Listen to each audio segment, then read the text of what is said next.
Un coq héros de shonen, un système de magie complètement différent, deux jumeaux capables de plonger le monde dans le chaos. Ce printemps est rempli de plein d'animes super incroyablement incroyables. Et aujourd'hui, j'ai décidé de parler de 5 animes en particulier qui, je pense, seront des bangers.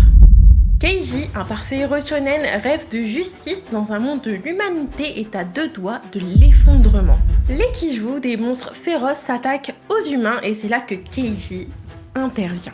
Muni de son chant qui les one-shot, il les combat bien qu'il soit un coq. Et ça rime en plus. Vous avez bien entendu, c'est un coq. Et avant que vous quittiez cette vidéo et que vous me preniez pour une folle pour vous recommander un anime qui parle d'un coq héros shonen, écoutez un peu. Sans vous mentir, j'avoue que même moi, j'y suis allée un peu à reculons en me demandant ce que c'était cet anime de dégénéré. Et j'ai été prise dedans, je l'avoue. Ça m'a fait rire, ça m'a émue, ça m'a touchée et je me suis sentie impliquée. Et j'avoue que j'ai réussi à m'attacher à un coq, une poule et un poussin. Pyoko est trop choupi, je l'adore. Genre vraiment, c'est trop choupi. J'adore son chara-design et même les chara-design en général des personnages sont vraiment cool. On voit vraiment les émotions dans leur langage, dans leur visage. Ils ont grave réussi ça. Tous les persos sont attachants à leur façon et ont leur propre histoire, trauma et objectif. J'avoue que je m'attendais à rire, ça c'est sûr, mais j'ai été super surprise d'être prise autant dans l'histoire alors que c'est quelque chose que je pensais pas du tout aimer. On accompagne cette petite équipe dans leur aventure et au fur et à mesure, on se fait prendre dans ce voyage. Je vous le recommande si vous avez envie de regarder un truc un peu léger mais de tout de même vous sentir impliqué dans l'aventure et dans les personnages. Mettons-nous en situation. Fermez les yeux et imaginez la chose que vous convoitez le plus, que ce soit une situation, un objet, une faculté, peu importe. Pour l'obtenir, vous n'avez besoin que d'ouvrir les yeux.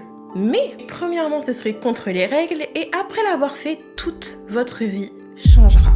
Tout ce que vous avez toujours eu s'envolera et vos proches ne seront plus là.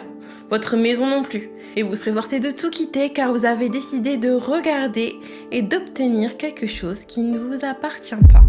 Que feriez-vous dans ce cas-là ? Coco, elle, a regardé. Et pas qu'un peu.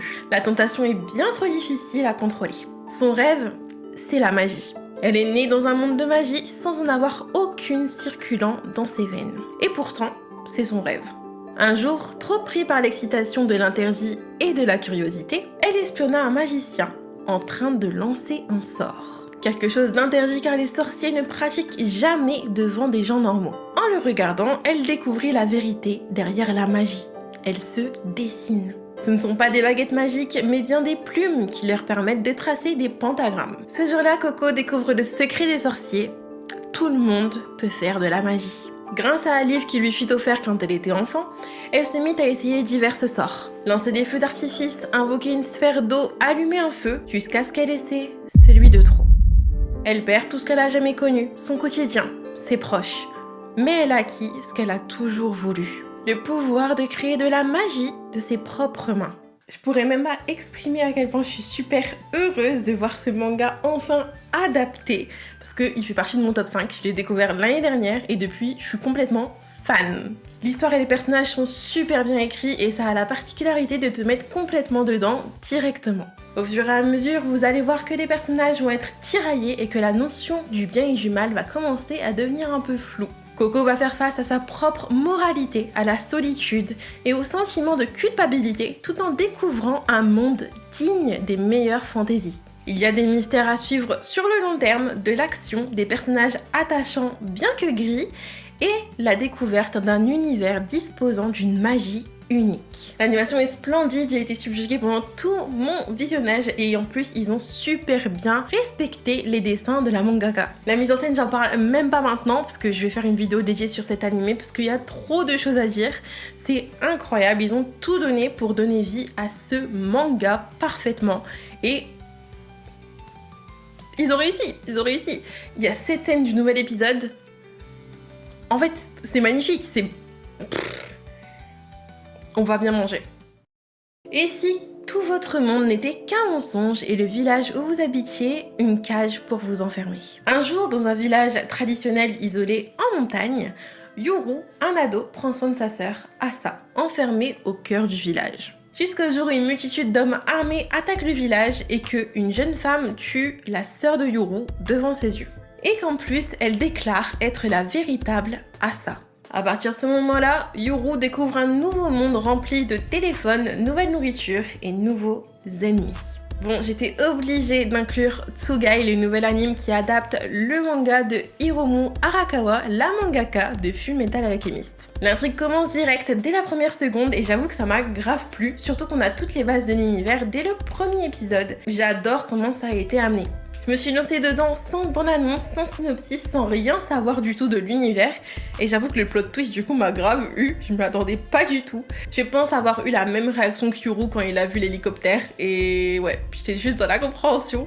Mais j'ai adoré comment ça a été amené, le mélange des deux franchement. Et j'avoue que c'est très drôle aussi de voir comment Yuru s'adapte au monde moderne avec ses Tsugai.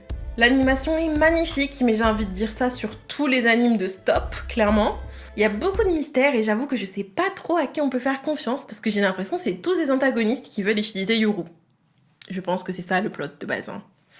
Au Japon, à la place du stand-up occidental qu'on connaît très bien, ils ont le rakugo. C'est littéralement du stand-up mais assis. On fait rire le public en incarnant différents personnages dans une certaine scène ou histoire. Ce qu'Akane voit son père faire depuis toute petite.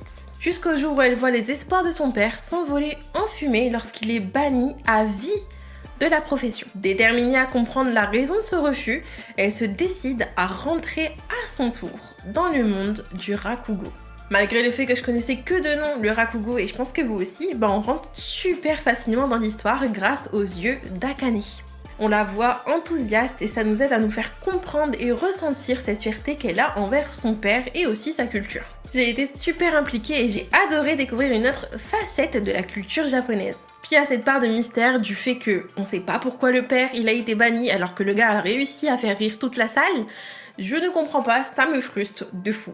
Et surtout qu'on voit ses doutes, ses peurs, le fait qu'il est pas sûr de lui du tout et qu'au final il arrive à tout dépasser pour Akane, pour rendre fière sa fille. Et qu'au final, le gars se fait bannir, se fait humilier devant tout le monde sans aucune raison. Et j'avoue que voir ses espoirs réduits à néant, ça m'a mis trop mal pour lui. Même si je pense que cette part de mystère ne sera pas du tout le focus principal de l'animé, j'ai surtout super hâte de découvrir le rakugo à travers Akane. Découvrir des nouveaux personnages, des nouvelles épreuves et voir Akane évoluer dans ce monde-là. Au début, seul l'hiver existait. Se sentant seul, il décida de créer le printemps pour lui tenir compagnie. Au bout d'un certain temps, il créa aussi l'automne et l'été. Un jour, les saisons décidèrent de prendre des substituts humains, leur donnant le pouvoir de contrôler et amener les saisons sur Terre. Sauf qu'un jour, l'agent du printemps disparaît, et avec elle, la saison entièrement. Juste imaginez passer d'un hiver glacial à un été horriblement chaud. 10 ans plus tard, elle réapparaît. Où était-elle? Que faisait-elle? Plein de questions nous viennent en tête. On voit qu'il y a une sorte d'atmosphère un peu bizarre, de mystère autour de sa disparition. Accompagnée de sa gardienne, elle se lance dans un voyage à travers le Japon afin de ramener le printemps. Quoi de mieux qu'un anime qui parle du printemps pour finir ce top? J'avoue que le début du premier épisode est un tout petit peu long, mais quand on passe ce cap, on est submergé d'émotions brutes mais magnifiques. Et le fait que ce soit l'adaptation d'un light novel de l'autrice de Violet Evergarden, c'était déjà vendu pour moi. Je savais que j'allais adorer. On retrouve sa façon de raconter la complexité des émotions humaines et le vécu des gens. On découvre de nouveaux personnages aux différentes problématiques qui essayent d'avancer tant bien que mal. J'avoue que ce genre d'histoire, ça me touche trop. J'ai été émue plusieurs fois. Que ce soit la détresse de Sakura ou même la culpabilité de Itecho, ça m'a brisé le cœur. J'ai été super prise dedans et j'avoue que les récits de Akatsuki Kana, ça m'a grave manqué. Pour résumer, c'est une histoire qui mêle amour, drame, meurtre, rédemption, amitié, sentiments complexes, beaucoup trop de choses et je vous la recommande à 100% si vous voulez quelque chose dans la vibe de Frieren, de Violet Evergarden, de ce genre de choses très slice of life avec un tout petit peu d'action mais c'est pas ce qu'on cherche dedans clairement. Bon, on va passer aux mentions honorables on va dire, c'est-à-dire les animes que j'ai pas encore regardé mais qui semblent être des bangers clairement. On a déjà les Nations du Soleil Sanglant qui a l'air trop bien et qui est dispo sur Prime Video il me semble. On a Kill Blue, On a Go For It Nakamura-kun qui est une romance BL un peu drôle. On a aussi Liar Game qui a l'air d'un peu être similaire à Tomodachi Game et qui a l'air super sympa aussi. J'ai hâte de me plonger dans ces nouveaux animes de printemps. Dis-moi toi, c'est quoi ton top? Qu'est-ce que tu regardes en ce moment en fait, tout simplement? Même si c'est pas forcément dans les animes de saison, hein, c'est ok.